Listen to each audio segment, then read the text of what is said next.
Bonjour, Laurent Dervillez. Aujourd'hui, je me trouve dans un endroit tout à fait particulier du parc de Versailles, un endroit qu'on appelle la pièce d'eau des Suisses.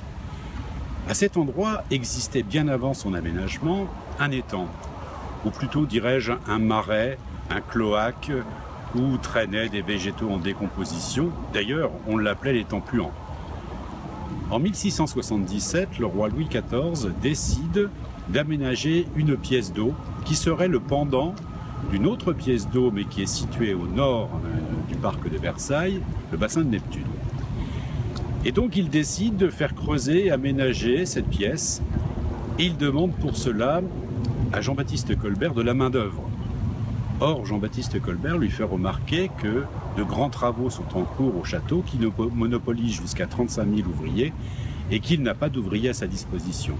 Et bien qu'à cela ne tienne, le roi décide d'utiliser sa garde rapprochée, la garde suisse. Et c'est pour ça que ce bassin, qui est en fait le deuxième plus grand bassin du parc de Versailles après le Grand Canal, prendra le nom de pièce d'eau des Suisses. Il faudra 5 ans à André Le Nôtre, chargé de son aménagement, pour réaliser ce grand bassin. Il a des dimensions exceptionnelles.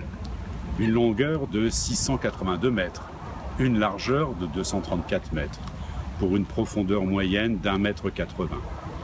Un périmètre de 1850 mètres, donc une surface de l'ordre de 13 hectares. Eh bien, dites-vous bien que dans cette pièce d'eau des Suisses, on pourrait y loger 2 fois la place de la Concorde.